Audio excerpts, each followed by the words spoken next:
Cette vidéo vous est présentée par la boutique liloJeux.ca, un service personnalisé par une équipe de passionnés d'ici.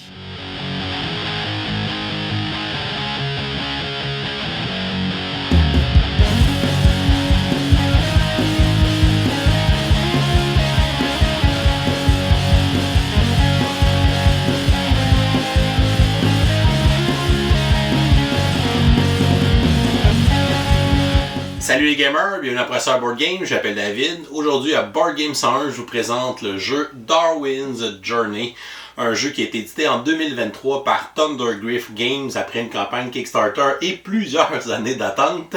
C'est un jeu des auteurs Simone Luciani et Nestor Mangon qui sont le duo d'auteurs derrière le jeu Newton. C'est un jeu pour 1 à 4 joueurs, donc un mode solo qui est quand même co-designé par le maître des modes solo, Monsieur David Turdi. Et c'est un jeu dont les parties vont durer entre 60 à 120 minutes. Le but du jeu va être de marquer le plus de points. On accompagne Charles Darwin dans son expédition des îles Galapagos pour ramasser des informations sur la faune et la flore pour tenter de contribuer à la théorie de l'évolution. C'est un jeu de placement d'ouvriers où nos ouvriers auront des spécialités et on va les personnaliser au fur et à mesure de la partie en ajoutant des sauts de diplômes sur nos ouvriers pour leur donner accès à des actions de plus en plus puissantes sur le plateau. On va aussi tenter de compléter des objectifs, d'avancer nos explorateurs sur les pistes îles, d'avancer notre bateau sur la piste océan et on va aussi essayer de faire des points avec la théorie de l'évolution en contribuant aux espèces animales et végétales dans le musée et on va aussi essayer de faire des points avec les objectifs de fin de manche. Donc une espèce de grosse salade de points euros. Alors Darwin's Journey, je vous montre comment on joue et ensuite je vous dis ce que j'en pense. On va installer une partie pour 2 joueurs. Premièrement, on va placer le plateau au milieu de la table en prenant soin de le placer du côté standard où on retrouve une assiette d'argent. On va d'ailleurs placer sur cette assiette d'argent les jetons de cachet de cire spécial. On va ensuite sélectionner au hasard 6 tuiles actions spéciales qu'on va venir positionner sur les 6 emplacements du journal spécial du plateau. Et on va placer les 2 jetons lunettes neutres sur les tuiles spéciales de la rangée du haut dans le journal spécial. On va sélectionner au hasard 3 tuiles correspondance qu'on va aller placer sur les 3 enveloppes au milieu du plateau principal. On va mélanger les 16 jetons spécimens et on va aller en placer un sur chaque case de la piste océan et des pistes îles où on retrouve une icône de drapeau et on ne placera pas de jetons sur les cases qui correspondent aux parties à 3 et 4 joueurs. Dans une partie à 2 joueurs, on aura donc 6 jetons spécimens qui ne seront pas placés sur le plateau principal. On va ensuite aller chercher les tuiles spécimens qui correspondent à ces 6 symboles et ces spécimens vont déjà commencer dans le musée. On va donc retourner leurs jetons dans la boîte de jeu et on va aller placer les tuiles correspondantes à leurs emplacements respectifs dans la grille du musée. Donc les joueurs n'auront pas à trouver ces espèces pendant la partie. Elles vont déjà commencer au musée. On va former une réserve avec les jetons de pièces, les jetons de recherche, ainsi que les jetons de savoir temporaire. On va placer le jeton du bagel sur la première case bagel de la piste océan dans le bas du plateau principal. On va sélectionner au hasard 5 tuiles objectifs bagel de fin de manche qu'on va aller placer dans les 5 emplacements dans le bas du plateau principal. On va placer une pièce au bout de chacune des rangées dans le musée du plateau principal. Comme on joue à 2 joueurs, on va aller placer la tuile 3 pièces sur la case pour remplacer le 2 pièces sur la case de l'ordre d'initiative. On va trier les tuiles objectifs par couleur. On a les tuiles objectifs argentées et les tuiles objectifs dorées. On va séparer les tuiles objectifs argentées de départ et les tuiles dorées de départ qu'on va laisser de côté pour l'instant. Et on va ensuite révéler 2 tuiles objectifs de chaque couleur sur le plateau principal. Ce seront les tuiles qui seront disponibles lors de la première manche. On va mélanger tous les cachets de cire standard dans le sac. Il y a 4 couleurs. Dans une partie à 2 joueurs, on va retirer 2 jetons de chaque couleur qu'on va remettre dans la boîte de jeu et on va mélanger les autres dans le sac pour former notre réserve de cachets de cire pour la partie. On va ensuite piocher au hasard des cachets de cire dans le sac et on va remplir toutes les cases sur les parchemins du plateau principal. Et on va se former une réserve avec le reste des tuiles spécimens qu'on va placer à côté du plateau. Si on a assez de place, on peut les étaler pour toutes les voir. Les joueurs vont se prendre un plateau personnel ainsi que tous les jetons de leur couleur, leurs pions de bateau, leurs jetons de timbre, leurs 5 ouvriers, leurs 3 explorateurs, leurs 5 jetons tente, leurs marqueurs d'initiative, leurs marqueurs de la théorie de l'origine et leurs marqueurs de score, ainsi qu'un cube à leur couleur pour indiquer lorsqu'on va faire le tour de la piste de score. Et on va aussi avoir 6 jetons lunettes à notre couleur. Les joueurs vont placer les timbres pour faire des piles de 4 qui vont aller placer dans les emplacements dans le bas de leur plateau principal. Donc les joueurs pourront les placer en cours de partie pour gagner des majorités à chacune des manches pour gagner des bonus. Et lorsqu'ils auront vidé des piles de timbres, ils vont aussi gagner des bonus qui sont imprimés sur le plateau. On va ensuite placer 4 de nos 5 ouvriers sur les emplacements d'ouvriers qui sont à gauche de notre plateau. Et notre 5e ouvrier, on n'a pas accès en début de partie, on va le coucher dans la case objectif qui est ici. On va placer nos 5 jetons de tente dans les emplacements respectifs dans le bas du plateau. Donc, on aura une action pour faire des campements et placer ces jetons sur le plateau principal pour gagner des bonus. Et lorsqu'on placera les différentes tentes, on va aussi gagner les bonus qui sont à côté des jetons au fur et à mesure qu'on va les placer. Les joueurs vont conserver dans leur zone de jeu 2 de leurs jetons d'explorateur ainsi que leurs jetons de lunettes. Tous les autres jetons seront placés sur le plateau principal en début de partie. Le pion de bateau sera placé sur la première case de la piste océan dans le bas du plateau principal. Les joueurs vont placer un de leurs jetons d'explorateur sur la première case de la première île à gauche du plateau principal. Les joueurs vont placer leur marqueur théorie de l'évolution sur la case 0 de la piste théorie de l'évolution du plateau principal. Les joueurs vont placer leur marqueur de score sur la case 0 de la piste de score du plateau principal et vont placer leur cube près de la zone 50, 100, 150 et 200 points. Et finalement, on va placer les marqueurs d'initiative au hasard sur la piste d'initiative, ce qui va déterminer l'ordre de jeu à la première manche. Les joueurs vont commencer la partie avec 4 pièces ainsi qu'un jeton de savoir temporaire qu'ils vont prendre dans la réserve générale. On va ensuite procéder au draft des cartes équipage pour la partie. Donc les joueurs vont recevoir une main de 4 cartes équipage, vont consulter ces cartes, vont en choisir une qu'ils vont placer face cachée devant eux. On va ensuite passer nos cartes à notre voisin. On va donc recevoir les cartes du voisin. On va choisir une deuxième carte et on va ensuite passer les cartes à notre voisin pour finalement choisir une troisième carte équipage. La 4e sera retournée dans la boîte de jeu. Une fois que les joueurs ont sélectionné leurs 3 cartes équipage, on va révéler ces 3 cartes face visible dans notre zone de jeu. On va ensuite aller prendre dans la réserve générale des jetons cachets de cire qui correspondent aux cachets de cire qui sont indiqués dans le haut des cartes. Et ce sont les cachets de cire qu'on va avoir au début de la partie. On va donc placer un de ces cachets de cire sur chacune de nos 3 lignes d'ouvriers dans le bas de notre plateau personnel. Chaque ligne d'ouvrier doit avoir un seul cachet pour commencer la partie. Et finalement, on va procéder au draft des tuiles objectifs de départ. On va placer sur la table 2 ensembles de tuiles objectifs argentées et dorées. Et on va ensuite les drafter en ordre inverse de tour de jeu. C'est-à-dire que le dernier joueur va aller prendre un des 2 ensembles et le joueur jaune, qui est le premier joueur, va donc avoir les objectifs restants. On va aller les placer dans notre zone de jeu à côté de notre plateau, à côté des cases d'objectifs. Une partie de Darwin's Journey se joue en 5 manches. À chaque manche, les joueurs vont aller placer leurs 4 ouvriers sur les différents emplacements du plateau pour effectuer différentes actions. Ils pourront aller explorer en déplaçant leurs explorateurs sur les pistes îles pour pouvoir découvrir des spécimens, établir des campements, gagner de l'argent, gagner des points de victoire. Ils pourront naviguer et avancer leur bateau sur la piste océan pour faire un peu la même chose, découvrir des spécimens, établir des campements et aussi découvrir des nouvelles îles pour les explorer par la suite. Les joueurs pourront aussi faire des communiqués scientifiques en envoyant des correspondances, en plaçant les thèmes de leur plateau personnel sur les 3 enveloppes du plateau principal pour tenter d'être le premier ou le deuxième en majorité pour pouvoir gagner les bonus ici à la fin de la manche. Les joueurs pourront aussi aller à l'académie pour instruire leurs ouvriers et acheter des cachets de cire pour pouvoir les ajouter sur les rangées de leur plateau personnel pour donner davantage de diplômes à leurs ouvriers, ce qui leur ouvrira des des portes à des actions plus puissantes pendant la partie. Les joueurs pourront aussi déverrouiller des actions du plateau principal en y ajoutant leurs jetons de lunettes à leur couleur pour rendre disponibles ces emplacements d'actions à tous les joueurs pour le reste de la partie. Les joueurs pourront aussi aller livrer des spécimens étudiés au musée pour pouvoir gagner de l'argent et augmenter sur la piste de la théorie de l'évolution, ce qui donnera des points de victoire à la fin de la partie.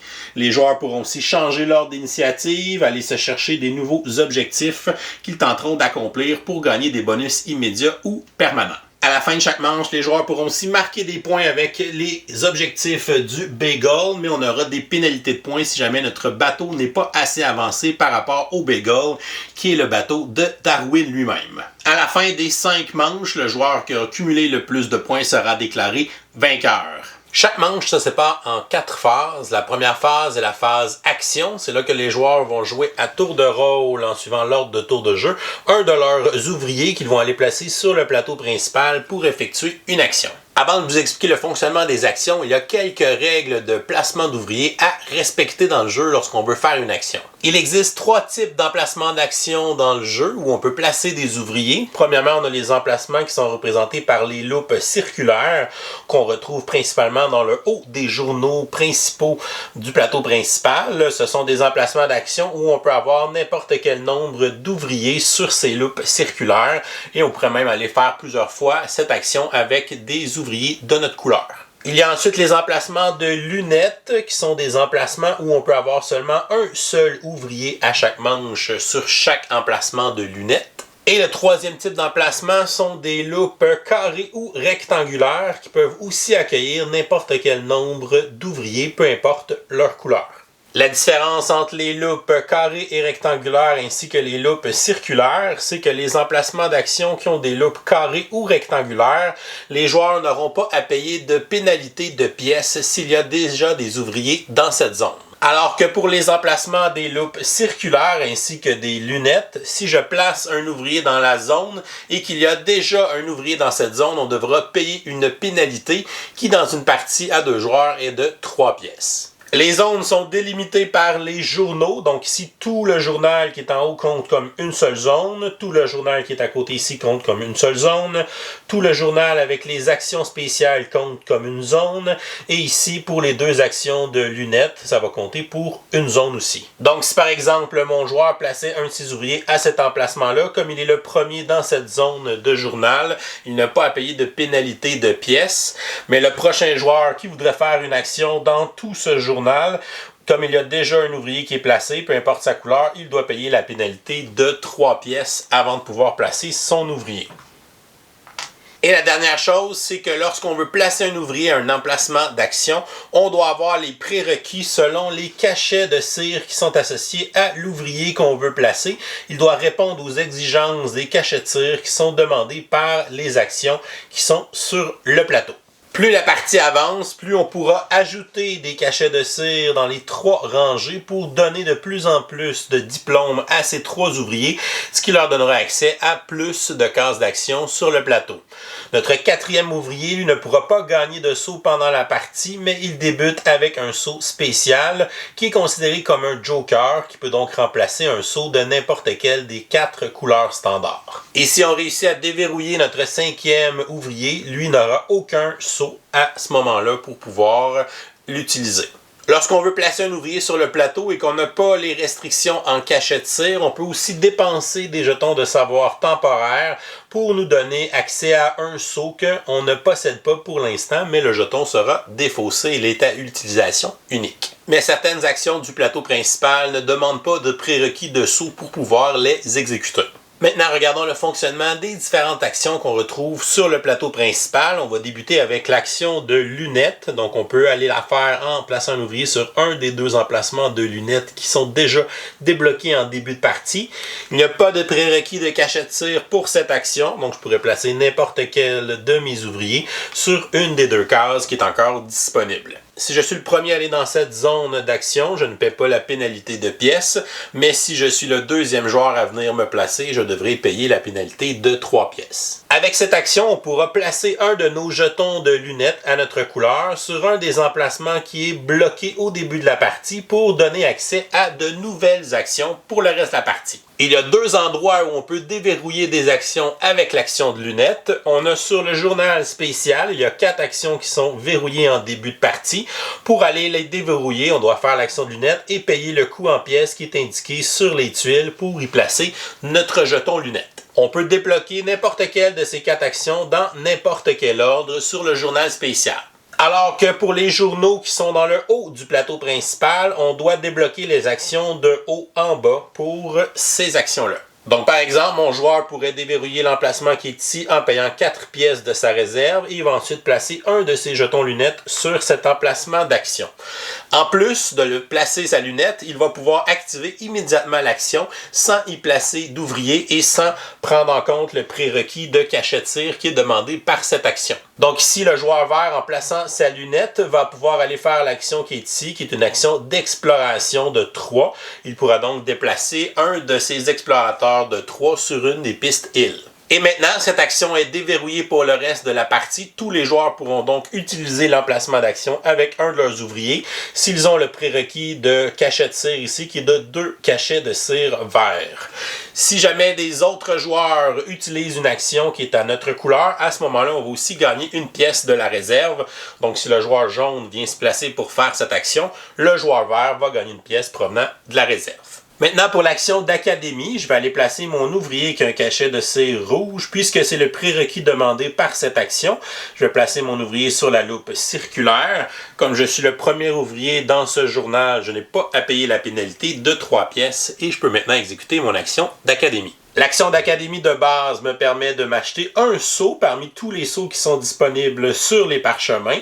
Je devrais payer le coût de la rangée où je décide de prendre le seau. Donc la première rangée n'a pas de coût, la deuxième rangée 1 pièce, la troisième rangée 2 pièces et la quatrième rangée 3 pièces. De plus, on doit placer les seaux dans nos 3 rangées d'ouvriers et on doit payer les coûts s'il y a des pièces demandées sur les emplacements de notre plateau personnel. On doit remplir les cases de gauche vers la droite pour chacune des lignes. Donc, je pourrais acheter le seau rouge de la première rangée qui n'a pas de coût et je pourrais aller le placer dans ma rangée ici qui n'a pas de coût non plus. Donc, je n'ai pas à débourser de pièces pour mon action. En cours de partie, on pourra déverrouiller les 2 autres emplacements de l'académie pour obtenir des actions plus fortes pour acheter plus de cachets de cire d'un coup et avoir aussi des rabais sur nos achats. La deuxième action d'académie demande d'avoir un ouvrier avec au moins 2 seaux rouges et elle va nous permettre d'acheter 2 seaux au total et un des 2 seaux, on aura un rabais d'1 pièce pour cet achat. Pour l'action niveau 3, elle demande d'avoir un ouvrier avec au moins 3 cachets de cire rouges et on va encore une fois pouvoir acheter 2 seaux différents et on aura un rabais de 3 pièces sur un de nos 2 achats. Les rabais peuvent s'appliquer sur les coûts des parchemins ou bien sur les coûts de notre plateau personnel sur les emplacements où on place les cachets de cire. Au fur et à mesure de la partie, on va acheter des cachets de cire pour les placer sur nos 3 lignes, ce qui va donner plus de diplômes à nos ouvriers, qui va leur permettre d'avoir accès à des meilleures cases d'action. Lorsqu'un ouvrier réussit à accumuler 4 seaux au total, et ce peu importe leur couleur, il aura maintenant la distinction argent, ce qui va lui donner des bonus lorsqu'il va aller activer des actions sur le plateau principal. Et si jamais un ouvrier se rend à 6 seaux, qui est le maximum qu'il peut avoir sur sa ligne, il aura maintenant la distinction dorée qui va elle aussi lui donner un bonus à chaque fois qu'il va aller exécuter une action sur le plateau principal. Pour l'action d'académie, si on utilise un ouvrier qui a justement une distinction argent, on va avoir le bonus qui est indiqué ici, c'est-à-dire qu'on va avoir un achat de plus d'un seau qu'on va pouvoir acheter avec notre action. Alors que si on utilise un ouvrier qui a la distinction dorée, on va avoir la distinction argent et on va aussi avoir le bonus de la distinction dorée qui est de donner un rabais de 1 pièce à tous nos achats de seaux avec cette action. En plus de bénéficier des distinctions argent et or, lorsque les ouvriers vont avoir beaucoup de seaux, ils vont aussi nous rapporter des points de victoire à la fin de la partie. Donc, un ouvrier qui a 5 seaux va nous rapporter 3 points de victoire et un ouvrier qui aura 6 seaux va nous rapporter 7 points de victoire supplémentaires, donc pour un total de 10 points en fin de partie. De plus, on va tenter de faire concorder les sauts qu'on place sur nos rangées pour nos ouvriers avec les cartes équipage qu'on a draftées en début de partie pour pouvoir activer les effets de la carte. Par exemple, si je veux activer cette carte équipage, je dois avoir un de mes ouvriers qui possède 4 sauts rouges et un saut vert sur sa ligne. On peut utiliser des sauts spéciaux, donc les sauts mauves, pour remplacer n'importe quel saut pour les prérequis d'une carte équipage. Donc on voit ici que j'ai un équivalent de 4 sauts rouges si j'utilise mon saut spécial comme un saut rouge et j'ai un saut vert. J'ai donc les prérequis de la carte équipage. Je peux activer son pouvoir qui est de gagner un saut spécial que je pourrais placer immédiatement sur une autre de mes lignes d'ouvriers. Et lorsqu'on a utilisé une carte équipage, on va la retourner de l'autre côté et on va placer la flèche pour qu'elle pointe l'ouvrier qui a été utilisé pour l'activer. Donc cette ligne de saut ne pourra pas être utilisée pour activer une autre carte équipage. Pour l'action de naviguer, si on fait l'action de base, il faut un ouvrier avec au moins un saut bleu et ça va nous permettre de faire 2 déplacements avec notre bateau sur la piste océan. Pour la deuxième action, on doit avoir un ouvrier qui a 2 sauts bleus et on va faire jusqu'à 3 déplacements avec notre bateau sur la piste océan. Et pour l'action niveau 3, il faut un ouvrier avec 3 sauts bleus et ça va nous permettre de faire jusqu'à 4 déplacements avec notre bateau sur la piste océan. De plus, si on utilise un ouvrier avec une distinction argent, on aura +1 à notre déplacement avec notre action de navigation avec notre bateau. Et si jamais on utilise un ouvrier avec la distinction or, en plus de cela, on pourra utiliser son pouvoir qui va nous permettre d'activer une case supplémentaire pendant notre déplacement en plus de la case finale de notre déplacement. Lorsqu'on fait une action de navigation, on va déplacer notre jeton de bateau sur la piste océan pour pouvoir tenter d'activer différents emplacements et de progresser sur cette piste pour avoir moins de pénalités pour l'objectif à la fin de la manche. On doit toujours suivre les flèches de déplacement, donc on ne pourra jamais revenir en arrière sur la piste océan, mais on va avoir quelques embranchements et des choix à prendre pour utiliser certains chemins qui ont un détour pour aller chercher certaines actions intéressantes. Sur la piste océan, il n'y a pas de nombre limite de jetons bateaux qui peuvent être sur la même case. Et c'est la même chose avec le Beagle. On peut être sur la même case que le bateau de Darwin sans problème.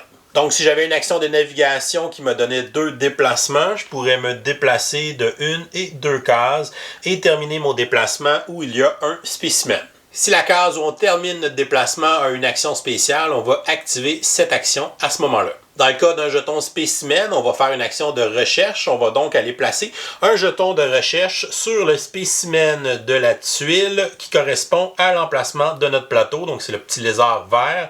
On va donc placer un jeton de recherche sur le lézard vert qu'on pourra aller livrer au musée un peu plus tard. Si je continue mon déplacement, je pourrais éventuellement terminer sur une case où il y a l'icône de campement. Donc, lorsqu'on peut activer cette action, ça va nous permettre d'aller placer un jeton tente. On va toujours les placer du premier en haut vers le bas. Donc, je pourrais placer ma première tente. On a 2 emplacements. Le premier emplacement est gratuit. Le deuxième emplacement va coûter 1 pièce. Donc, évidemment, je vais prendre l'emplacement gratuit en premier lieu.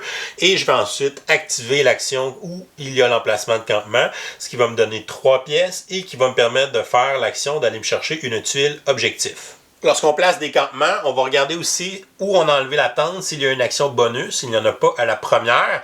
Mais lorsque je vais placer ma deuxième tente, je vais gagner 2 pièces. Lorsque je vais placer ma troisième tente, je vais gagner soit une action d'exploration de 1 ou une action de navigation de 2. Pour la quatrième tente, je vais gagner une action de correspondance ou je vais gagner une action académie avec un rabais de 2. Et si j'ai réussi à placer ma cinquième tente, ça va me donner 5 points de victoire à la fin de la partie. En progressant sur la piste d'océan, on va finir par traverser des banderoles argentées. Lorsqu'on va le faire, on va prendre un de nos jetons d'explorateur et on va aller le placer sur l'île qui correspond au symbole. Donc ici, c'est le petit meeple avec un cercle. Donc il va aller commencer sur l'emplacement qui est ici, sur la deuxième piste île. Et plus loin sur la piste océan, on va dépasser la deuxième banderole avec un meeple et un losange qui va nous permettre d'aller placer un jeton d'exploration sur la troisième piste île. Dans le dernier droit de la piste océan, on va retrouver des cases avec des valeurs de points de victoire. Donc si on arrête sur ces cases, on va marquer directement cette valeur en points de victoire. Et si jamais on atteint la dernière case de la piste océan, on va gagner 5 points de victoire. Et si on est le premier joueur à l'atteindre, on va gagner un 3 points supplémentaire. Et ce 3 points est seulement pour le premier joueur qui l'atteint.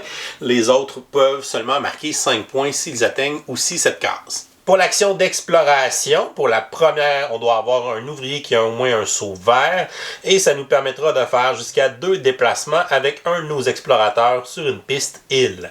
Pour l'action niveau 2, on doit avoir un ouvrier qui a au moins 2 sauts verts et cela nous donnera jusqu'à 3 déplacements avec un de nos explorateurs sur une piste île.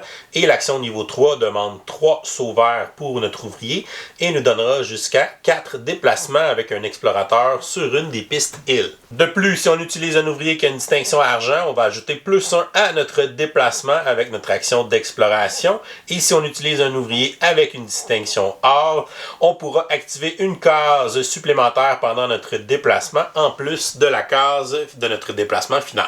Lorsqu'on exécute une action d'exploration, on va gagner un certain nombre de points de mouvement qu'on va pouvoir dépenser avec un de nos pions d'explorateur sur une des pistes îles.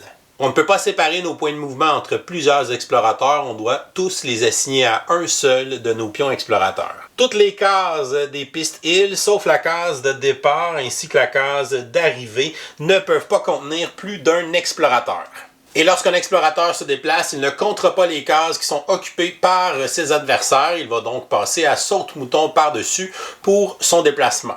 Et on va activer la case d'action où on termine notre déplacement. Par exemple, si le joueur jaune avance d'une case, il va terminer ici et gagner 4 pièces. Au tour suivant, si le joueur vert a 2 déplacements, son premier déplacement est de passer par-dessus le joueur jaune, il va terminer ici. Il pourrait décider de faire un deuxième point de déplacement pour se rendre jusqu'à la case qui est là.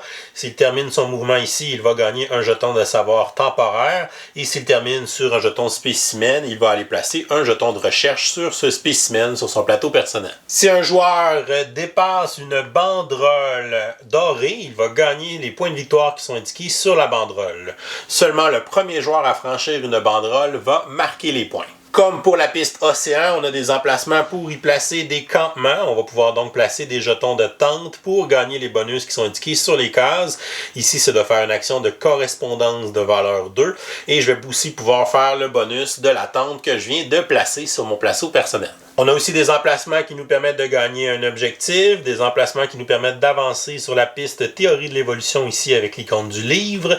Ici, on pourrait avancer de 2 sur la piste théorie de l'évolution. On peut aussi gagner ici une action pour aller faire une académie, donc aller acheter un saut, mais sans payer les coûts. Et on va ici gagner des correspondances, donc l'action de l'enveloppe qui est de faire 3 actions de correspondance.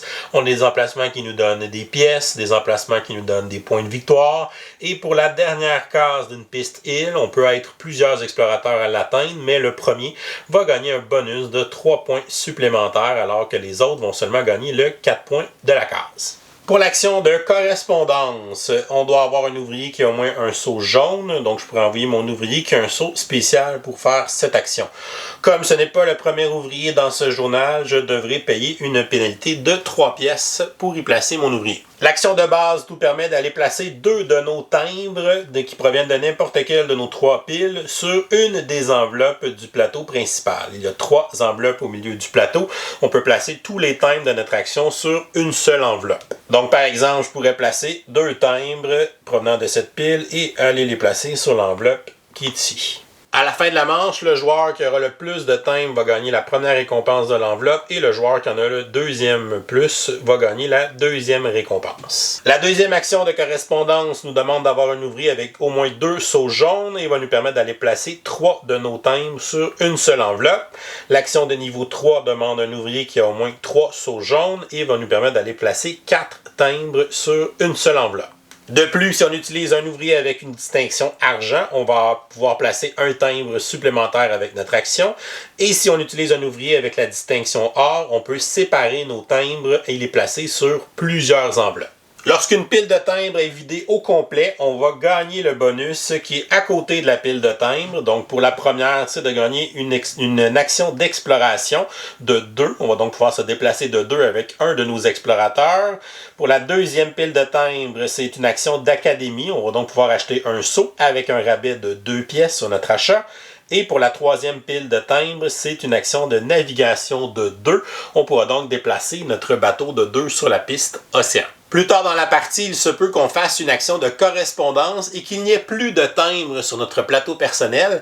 À ce moment-là, on peut aller chercher des timbres dans la défausse et on va pouvoir aller les replacer sur une des enveloppes avec notre action. Pour l'action de livrer un spécimen, c'est une action qui n'a pas de prérequis de cachet de tir. On peut donc y aller avec n'importe quel ouvrier. Pour livrer un spécimen, on doit avoir préalablement des jetons de recherche sur notre plateau personnel sur certaines espèces animales ou végétales, c'est-à-dire qu'on a déjà fait des actions de navigation ou d'exploration pour étudier des spécimens. Il faut que le spécimen qu'on veut livrer, c'est-à-dire celui qu'on a un jeton de recherche dessus, ne soit pas encore dans le musée, c'est-à-dire que la tuile n'est pas encore placée.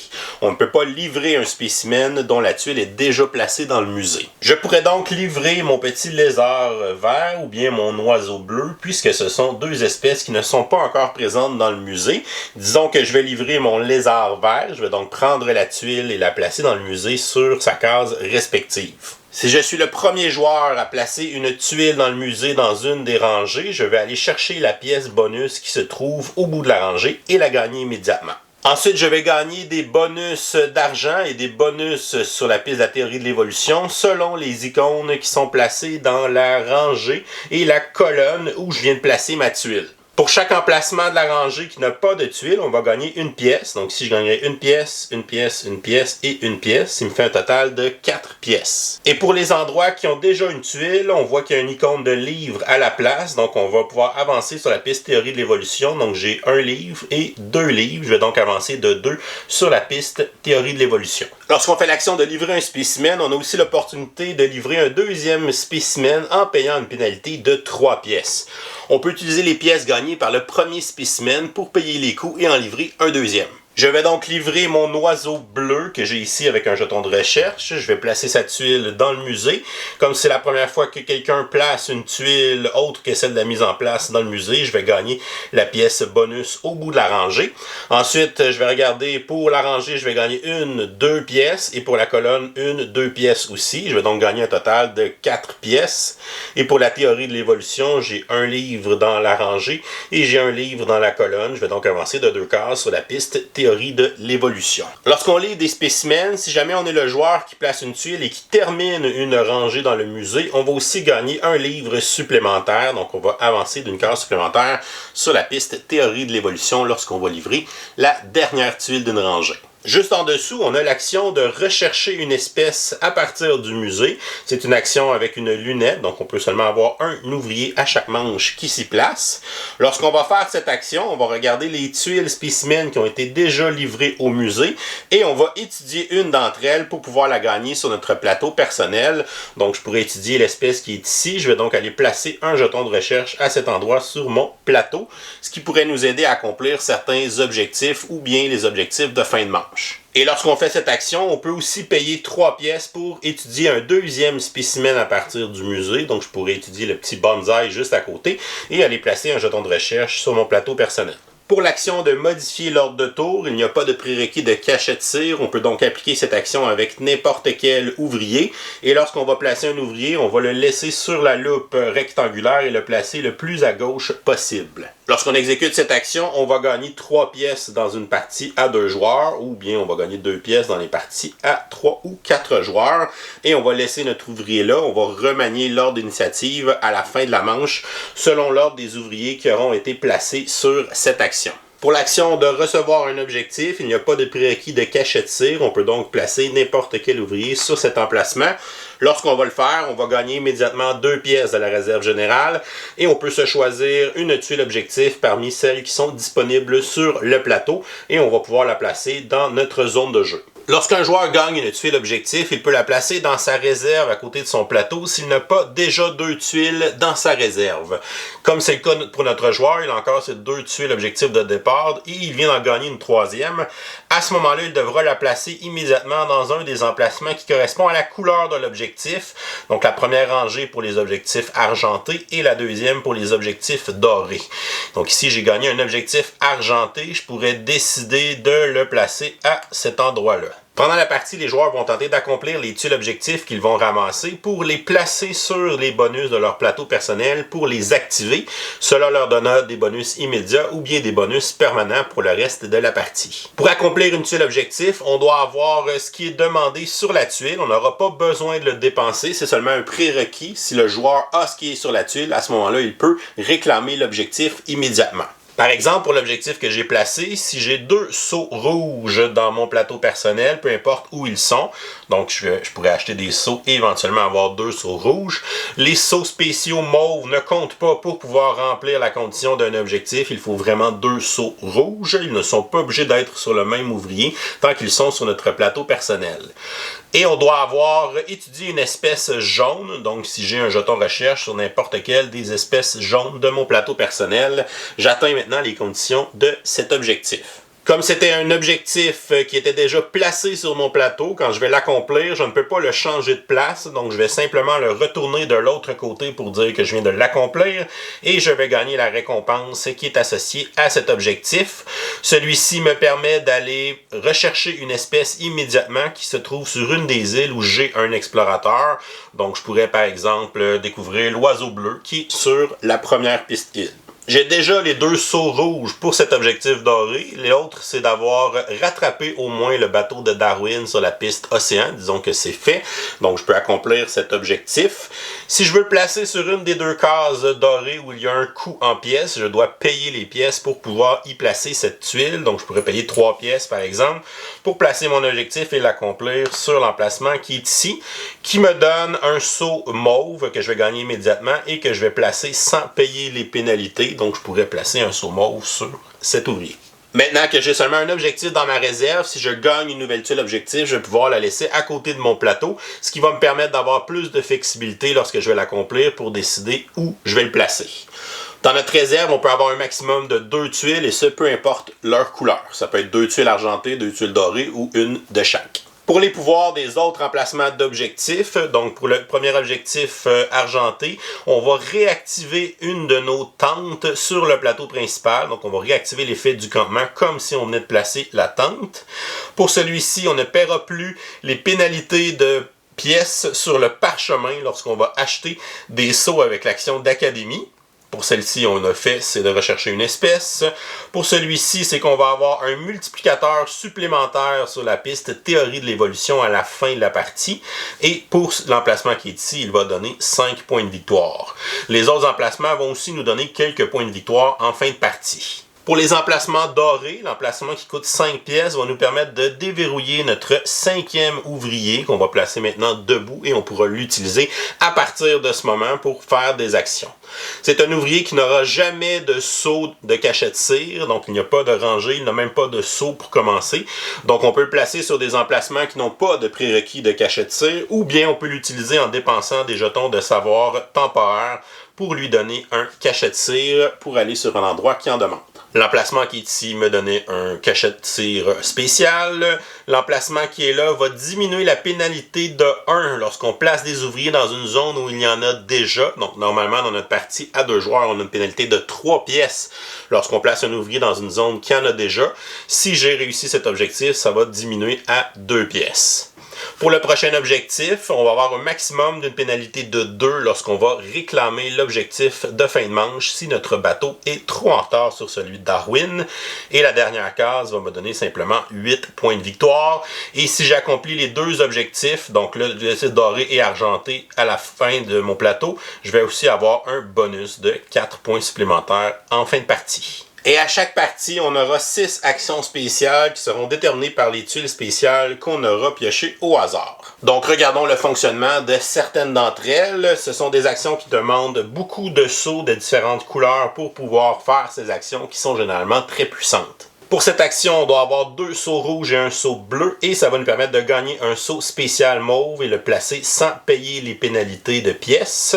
Pour l'action qui est ici, on doit avoir 2 seaux bleus et 2 seaux rouges. On va pouvoir placer une lunette, donc de faire une action de lunette, mais sans payer les coûts en pièces pour placer la lunette et on va ensuite exécuter l'action comme si on venait de placer une lunette. Pour l'action ici, on doit avoir 2 sauts jaunes et 2 sauts rouges. On va gagner une tuile objectif parmi celles qui sont sur le plateau. Et ensuite, on va valider un objectif même si on n'a pas réussi ce qui est demandé dessus. Donc, on va le placer et gagner immédiatement le bonus. Pour l'action qui est là, on doit avoir 2 sauts jaunes et un saut vert. Et on va pouvoir activer un emplacement qui n'est pas encore débloqué avec une lunette, peu importe où il se trouve, sur le plateau principal. Pour l'action qui est ici, on doit avoir un saut jaune et un saut rouge seulement. Elle va nous permettre d'aller livrer un spécimen qui a déjà été livré au musée. Donc, on peut refaire comme si elle était livrée pour la première fois et gagner les différents bonus. Et on va même gagner le bonus de terminer la rangée si elle est déjà terminée. Et pour l'action qui est là, on doit avoir 2 sauts rouges et 2 sauts verts. Et elle va nous donner 2 actions d'exploration et 2 actions de navigation. Pour les actions spéciales, si on utilise des ouvriers qui ont une distinction argent, on va gagner 2 pièces. Et si on utilise un ouvrier qui a une distinction or, on va gagner 3 points en plus. Une fois que tous les joueurs ont placé tous leurs ouvriers, cela mettra fin à la phase d'action et on va donc passer à la deuxième phase qui est modifier l'ordre de tour. Si aucun joueur n'est allé faire l'action de modifier l'ordre de tour, à ce moment-là, on va tout simplement sauter par-dessus cette étape et l'ordre de tour ne changera pas. Mais ici, un joueur est allé se placer, on va donc modifier. Donc le joueur qui est allé se placer en premier va devenir premier joueur. On va donc déplacer son marqueur et on va glisser les autres par la suite. Une fois l'ordre de tour modifié, on passe à la troisième phase qui est la phase récompense. C'est là qu'on va regarder les timbres qui sont placés sur les 3 enveloppes au milieu du plateau pour décerner les différentes récompenses. C'est le joueur qui est majoritaire avec ses timbres qui va gagner la première récompense et le joueur en deuxième position va gagner la deuxième position. Si jamais il y a une égalité, les joueurs vont tous gagner la plus haute récompense et si jamais il y a encore d'autres joueurs, on va pouvoir décerner la deuxième position à ce moment-là. On va décerner les récompenses à partir de l'enveloppe du haut et on va y aller de haut en bas par la suite. Donc la première enveloppe, le joueur qui est majoritaire va gagner 4 pièces. Nos 2 joueurs sont à égalité, ils vont donc tous les deux gagner 4 pièces. Une fois qu'on a gagné une récompense, on va perdre la moitié de nos timbres arrondis à l'entier supérieur et on va aller les placer dans la défausse. Dans ce cas-ci, il n'y aura pas de deuxième position puisqu'il n'y a pas d'autres joueurs. Pour la prochaine enveloppe, le joueur jaune est seul avec 2 timbres, il est donc majoritaire, va gagner la première récompense qui est une action d'académie avec un rabais de 2 pièces sur son achat. Et après sa récompense, il va perdre la moitié de ses timbres. Il n'y aura pas de deuxième récompense puisqu'il était seul à cet endroit. Et finalement, la troisième enveloppe, il n'y a aucun timbre, donc personne ne va gagner ses récompenses. Ensuite, les joueurs vont marquer des points selon l'objectif Beagle de la manche en cours. Donc, si pour la première manche, les joueurs vont marquer 4 points pour chaque saut vert qu'ils ont sur leur plateau, les sauts spéciaux mauves ne compteront pas pour cet objectif. Si le bateau des joueurs est en retard sur le Beagle, ils vont aussi avoir des pénalités de points sur la valeur gagnée par l'objectif. Ce n'est pas une pénalité sur notre score, mais seulement sur ce qu'on pourrait gagner. Donc, si le joueur jaune n'a aucun saut vert, à ce moment-là, il ne perdrait pas de points, il ne scorerait tout simplement pas de points pour cet objectif. Mais s'il a 2 sauts verts, normalement, il gagnerait 8 points, mais là, il a une pénalité de -1, il gagnerait donc un total de 7 points. Et si notre joueur vert, lui, a 2 sauts verts aussi, il va gagner 8 points, il n'a pas de pénalité, puisqu'il est en avance sur le Beagle. Et les pénalités sont cumulatives, donc si à la deuxième manche, le joueur jaune n'a pas encore bougé, à ce moment-là, il aura une pénalité de -3 au total sur la valeur du deuxième objectif. Une fois les points marqués par la tuile objectif Beagle, on va la retourner face cachée pour indiquer la fin de la manche. Et ensuite, on commence la phase de nettoyage. Premièrement, on va avancer le Beagle sur la prochaine case Beagle de la piste Océan. Les joueurs vont ensuite rependre leurs ouvriers et vont aller les placer sur leurs 4 emplacements. On va défausser les tuiles objectifs qui n'ont pas été prises durant la manche et on va ensuite révéler 2 objectifs argentés ainsi que 2 objectifs dorés sur le plateau principal. On va défausser les cachets-tirs du parchemin du haut et ensuite on va faire monter tous les autres cachets-tirs le plus possible vers le haut et finalement on va aller piocher des nouveaux cachets-tirs dans le sac pour les placer sur les espaces libres de façon à remplir tous les parchemins. Et on est maintenant prêt à commencer la deuxième manche qui va se jouer exactement de la même façon que la première. Et ensuite, on va jouer la 3e, la 4e et la 5e manche. À la fin de la 5e manche, on va passer au décompte final des points. Premièrement, on va calculer les points qui nous sont donnés par notre progression sur la piste théorie de l'évolution. Tout d'abord, on doit calculer le modificateur du musée. Le modificateur commence à 2 et va augmenter de 1 pour chaque rangée complétée dans le musée. Comme on voit présentement, on a réussi à compléter 2 rangées, donc le modificateur sera de 2 plus 2, donc un modificateur de 4. Tous les joueurs vont utiliser le même modificateur de musée et vont ensuite le multiplier par leur multiplicateur qu'ils ont atteint sur la piste. Donc le joueur jaune a atteint un multiplicateur de x9, il va donc marquer 4 x 9, donc 36 points. Alors que le joueur vert a atteint le multiplicateur x 11, il va donc gagner 4 x 11, 44 points. Ensuite, on va cumuler les points qu'on a accumulés sur notre plateau personnel. Premièrement, avec les objectifs accomplis. Donc ici, j'ai 1 point, 3 points pour celui-là, 2 points pour celui-ci, 1 point pour celui-là, 8 points pour lui et 5 points pour lui. Et comme j'ai réussi les 2 objectifs ici, j'ai un autre bonus de 4 points. Si j'ai réussi à placer mes 5 jetons de tente, je vais aussi gagner un bonus de 5 points de victoire. Ensuite, on va regarder les points pour les sauts. Donc, si j'ai réussi à avoir 5 cachets de cire avec un ouvrier, ça va me donner 3 points, donc pour celui-ci. Et si j'ai réussi à en obtenir 6, ça va me donner un total de 10 points. Donc, je vais avoir 10 points pour la ligne qui est ici et 10 points pour celle-ci. Ce qui me fait donc un total de 23 points bonus pour mes cachets de cire. On va gagner un point de victoire pour chaque tranche de 5 pièces. Donc ici, ça va me faire 10 pièces qui va devenir 2 points de victoire. Et on va gagner un point de victoire par jeton de savoir temporaire restant. On va accumuler tout ça ensemble pour faire notre score final. Et le joueur qui aura le plus de points sera déclaré vainqueur. Si jamais on a une égalité, c'est le joueur qui est le plus loin sur la piste théorie de l'évolution qui va départager l'égalité. Sinon, ce sera le joueur avec le plus de pièces. Sinon, on aura une victoire partagée. Et voilà, c'est comme ça qu'on joue à Darwin's Journey. Je vous reviens avec mon opinion personnelle. Qu'est-ce que je pense de Darwin's Journey? On va commencer avec les côtés positifs. Comme c'est un jeu qui provient du socio-financement, c'est pas une surprise que la qualité du matériel et de la production est vraiment exceptionnelle.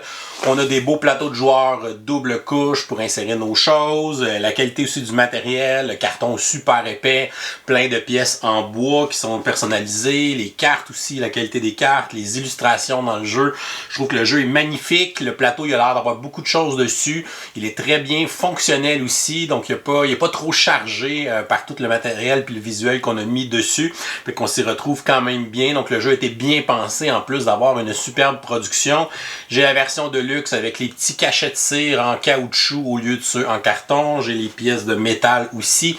La seule chose que j'ai pas pris, c'est les lunettes qui sont en bois aux couleurs des joueurs avec à la place des lentilles en carton. Donc, de toute façon, c'était pas si utile que ça pour un ajout supplémentaire. Donc, je trouvais que c'était peut-être un step un peu too much. Fait que c'est la seule chose que je n'ai pas dans le jeu. Mais pour le reste, j'ai tout.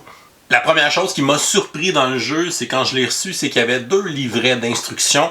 On avait le livret en français et le livret en anglais. Même chose pour l'aide de jeu, il était dans les 2 langues. Donc c'est vraiment une belle surprise. Je me souvenais même plus qu'on avait l'option d'avoir en français. Puis ça a été même fait par Thundergriff Games. Donc ils l'ont pas localisé ailleurs. C'est eux qui ont fait la traduction. C'est pour ça que c'est arrivé en même temps que toutes les autres versions. Parce que c'est un jeu qui est totalement indépendant de la langue. Il n'y a aucun texte, aucune composante de jeu. Donc on a seulement à mettre les 2 livrets d'instructions dans les 2 langues et voilà, ton jeu est multilingue.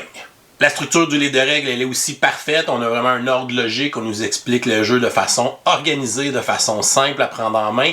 Fait que très bon livret d'instructions pour apprendre à jouer. C'est 25 pages de règles, mais c'est très espacé. Il y a beaucoup d'exemples, beaucoup d'illustrations et d'images.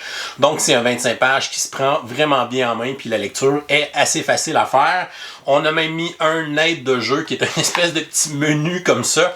Et au verso, vous avez justement tous les symboles qu'on retrouve dans le jeu. Parce que comme c'est un jeu qui n'a pas de texte, c'est un jeu qui est bâti sur une iconographie. Donc, on retrouve la signification de tous les symboles, toutes les actions bonus qu'on retrouve là-dessus. Fait que c'est parfait. Quand on cherche une information, on a juste à se référer à ce petit aide de jeu-là et on devrait trouver normalement ce que l'icône signifie. Maintenant, pour le gameplay, qu'est-ce que j'ai aimé dans le jeu? Attachez-vous parce qu'il y a beaucoup de choses que j'ai aimé.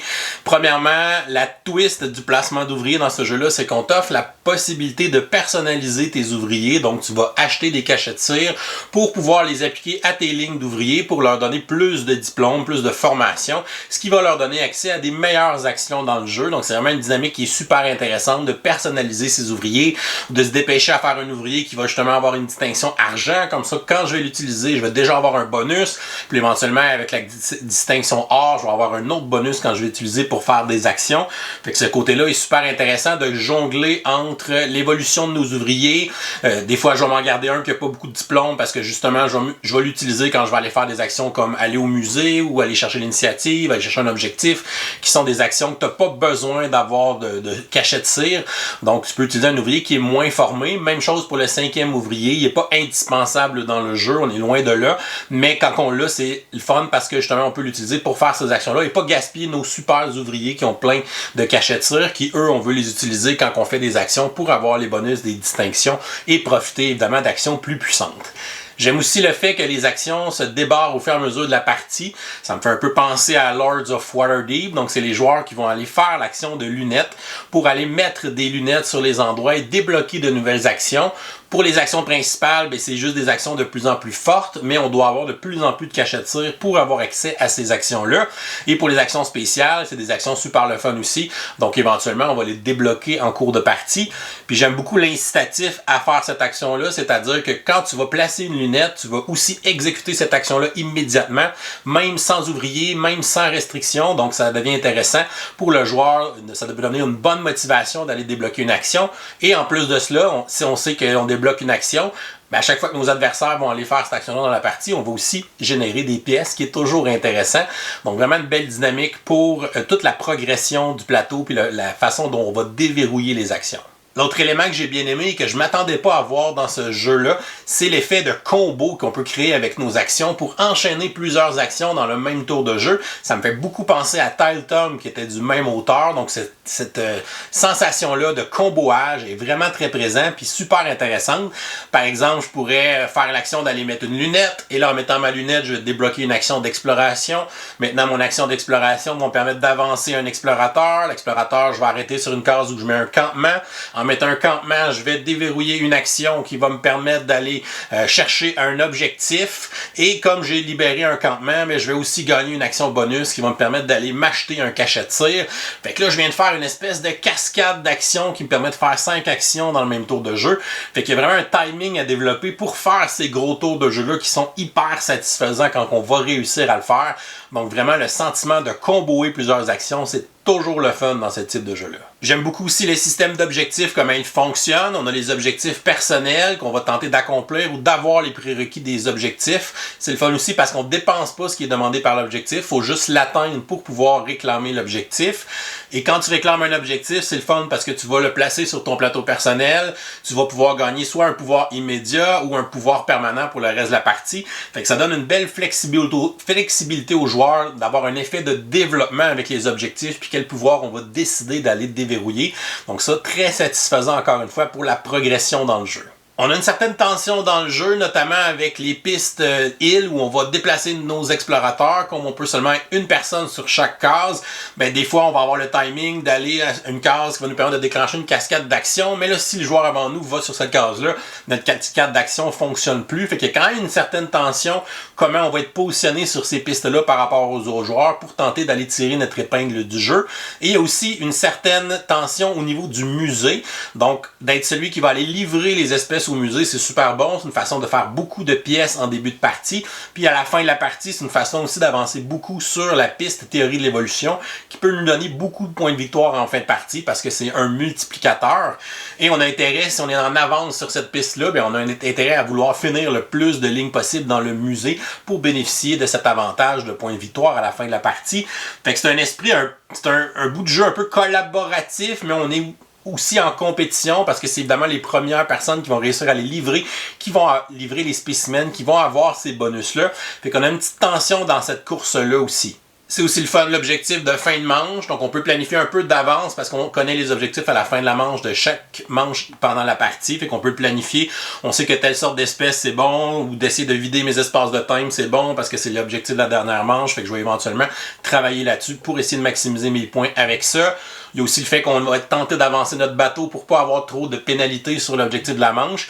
Alors que des fois, on peut sacrifier un objectif de manche puis dire cette manche-là, je ne scorerai pas avec l'objectif, je vais me concentrer sur les prochains puis de monter eux autres de plus en plus, ce qui va me laisser le temps d'avancer mon bateau éventuellement pour pas avoir trop de pénalités. Fait qu'encore une fois, c'est une belle dynamique qui est reliée à une des pistes du jeu. Fait que c'est un jeu qui a plusieurs pistes à développer. C'est toujours un principe que j'aime bien dans les jeux euro de ce style-là, d'avoir des pistes de développement et d'opportunités de bonus. C'était une version Kickstarter, on avait l'extension Fireland qui venait avec le jeu, que je n'ai pas encore essayé. Je veux quand même explorer un petit peu plus le jeu de base avant de me lancer dans l'extension.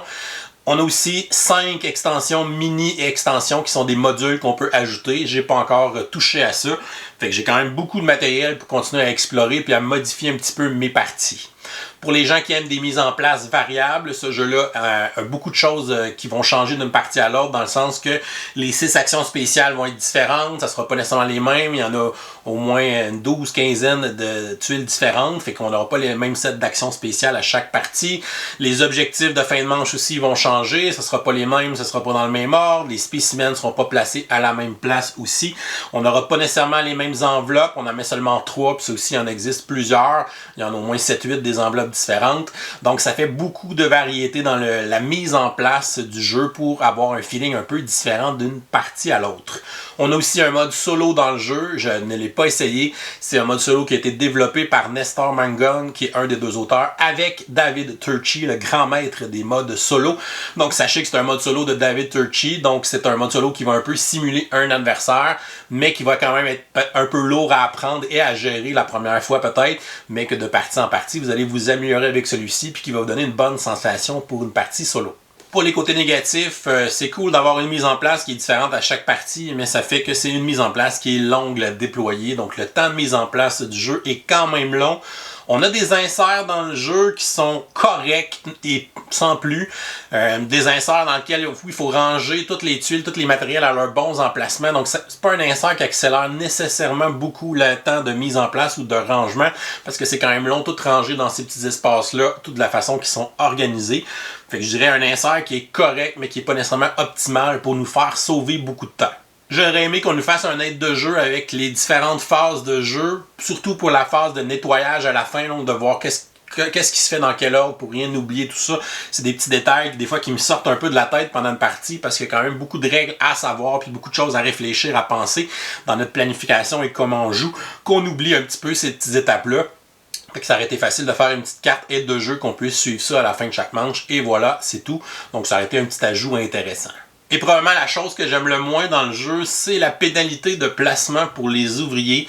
Donc le fait que si tu places un ouvrier dans un journal où il y a déjà un ouvrier dans ce journal-là, tu vas devoir payer une pénalité de 3 pièces dans notre exemple à 2 joueurs, ou une pénalité de 2 pièces seulement si on joue à 4 joueurs. Mais l'avantage à 4 joueurs, c'est que les journaux ont un marque-page au milieu, donc ils sont séparés, comptent comme 2 zones différentes au lieu d'une seule zone, comme dans notre exemple à 2 joueurs. Je trouve que c'est une façon un peu artificielle de créer de la tension entre les joueurs, de dire que s'il y a déjà quelqu'un, il faut que tu payes une pénalité de pièces pour y aller. Donc, je trouve ça moins le fun d'avoir ce sentiment-là dans le jeu. Donc, j'aurais aimé qu'on trouve quelque chose d'un peu plus original ou d'un peu plus thématique qui nous permette de garder cette tension-là entre les joueurs, mais de mettre ça autrement que de mettre une pénalité d'argent. Donc, je trouve que c'est une façon semi-artificielle un peu de créer de la tension, alors qu'on aurait peut-être dû essayer de trouver autre chose. Somme toute, Darwin's Journey, c'est un jeu que j'ai attendu avec impatience pendant plusieurs années. C'est un jeu que j'ai socio-financé parce qu'évidemment, c'est un jeu de mon auteur préféré qui est Simone Luciani, que j'adore toujours les jeux euro que cet auteur-là nous pond. Donc, j'ai toujours hâte d'essayer ses nouveaux designs. Et pour celui-là, particulièrement, il était avec un autre auteur qui est Nestor Mangon, avec qui il avait fait le jeu Newton, qui est un jeu que j'aime déjà beaucoup. Donc, je savais que ça allait être un coup de circuit pour moi et que le thème de Darwin, que c'est un de mes scientifiques favoris, parce que oui, j'ai un scientifique favori, je suis quand même un prof de sciences. Donc, Charles Darwin était un scientifique que j'ai adoré apprendre quand j'étais aux études sur la théorie de l'évolution. Ça a été un de mes chapitres préférés dans mes cours de biologie. J'avais même lu au cégep le livre de Darwin, donc la théorie de l'évolution, dans mes temps libres à ce moment-là. Donc, j'étais un grand fan de tout ça. Le thème, bon, j'en ai pas parlé dans les points négatifs, positifs. Pour moi, le thème, il est correct. Là. C'est pas une expérience si thématique que ça, mais oui, il y a quelques liens thématiques entre le fonctionnement et les différentes actions. Mais bon, ça reste sympathique sans être un thème qui est vraiment intégré dans le jeu à fond. On ne sent pas nécessairement ce thème-là à fond quand on y joue. Donc, Darwin's Journey, je vais lui donner une note de A. Un excellent jeu euro, un excellent jeu expert de placement d'ouvriers qui a à lui aussi sa fameuse twist de placement d'ouvriers qui est de personnaliser nos ouvriers en leur achetant des cachets de tir, en leur donnant des diplômes de spécialité qui leur permettent d'avoir accès à des endroits qui sont plus bénéfiques sur le plateau principal et aussi avoir des bonus avec les distinctions argent, les distinctions dorées. Donc, c'est vraiment super satisfaisant de construire nos ouvriers comme ça. C'est pas un principe que j'ai vu dans beaucoup de jeux. Le seul qui me vient en tête, c'est le jeu Chimera Station où on pouvait attacher des pièces à nos espèces de petits ouvriers extraterrestres.